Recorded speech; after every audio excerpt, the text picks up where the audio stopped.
Guys আমি double sniper হাতে নিয়ে পিকেতে চলে আসি। পিকেতে আসার পর দেখি পিকের সাথে একটা এনিমি, তাকে আমি স্নাইপার 2 শট মেরে ডাউন করে দেই। তারপর তাকে আমি ক্লিয়ার করে দিই। তারপর যে একটু সামনে যাই, সামনে গিয়ে দেখি আরেকটা এনিমি এখানে বসে লুট করতেছে। তো তাকেও আমি স্নাইপার 2 শট মেরে ডাউন করে দিই। ডাউন করার পর তাকেও আমি সাথে সাথে ক্লিয়ার করে দিই। তারপর গাইস আমি পাথরের উপরে উঠে পুরো পিকটা দেখে নিই যে আর কোনো প্লেয়ার আছে কি না, কিন্তু কোনো প্লেয়ার পাই না। তারপরে ভাবলাম আমি বিমা শক্তির দিকে চলে যাই। তো বিমা শক্তির দিকে যেতে না যেতে দেখি সামনে আরও একটা এনিমি। তারপর গাইস তাকেও আমি স্নাইপারের 2 শট মেরে ডাউন করে দিই।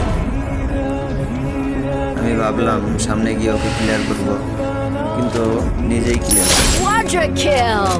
আর গাইস তোমরা যারা ফেসবুক থেকে আমার ভিডিও দেখছো তারা অবশ্যই এই ভিডিওতে লাইক শেয়ার কমেন্ট করে পেজটা ফলো করে দিও। আর গাইস তোমরা যারা ইউটিউব থেকে আমার ভিডিও দেখো তারা চ্যানেলটাকে সাবস্ক্রাইব করে ভিডিওটাতে একটি লাইক করে দিও। সো গাইস তারপর আমি বিমা শক্তিতে চলে আসি। সো বিমা শক্তিতে আসার পর নিচে উপরে আমি ভালো করে দেখি যে আর কোনো প্লেয়ার আছে কি না। একটু নিচের দিকে আসতেই দেখি একটা এনিমি ভেন্ডিং মেশিনের দিকে চলে যাচ্ছে। তাকে 1 শট মারি, কিন্তু আরেকটি শট মারতে পারি না।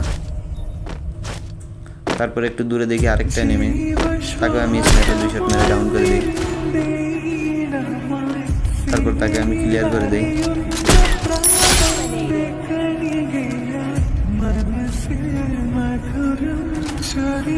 তারপর গাইস আরেকটু দূরে দেখি আরেকটা এনিমি, তাকেও আমি স্নাইপার 2 শট মেরে ডাউন করে দিই। তাকেও আমি ক্লিয়ার করে দিই।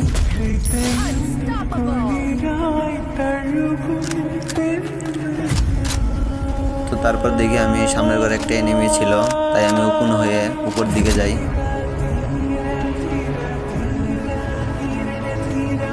ম্যাপের ভিতরে দেখতে পারি যে পিকের দিকে আরেকটা এনিমি, তাকে আমি স্নাইপার 2 শট মেরে ডাউন করে দিই। তারপর তাকেও আমি ক্লিয়ার করে দিই।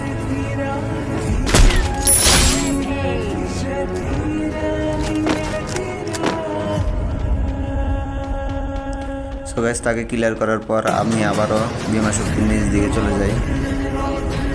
নিচের দিকে চলে এসে দেখি একটা এনিমি গাড়ি নিয়ে আসছে, তাকে আমি স্নাইপারে 3টে শট মারি। তারপর সে ডাউন হয়। তার সাথে তার টিমমেট ছিল, তাকে আমি স্নাইপার 2টি শট মেরে ডাউন করে দিই। তারপর এখানে এসে দেখি আরেকটা এনিমি, তাকে আমি হেডশট মেরে দিই। তাকে আমি ক্লিয়ার করে দিই। তারপর গেছে এখানে দেখি আরেকটা এনিমি চলে এসছে। তো তাকে দেখতে না দেখতে আরেকটা এনিমি আমার ড্যামেজ করে দেয়। তাকে একটা শট মারি কিন্তু লাগে না।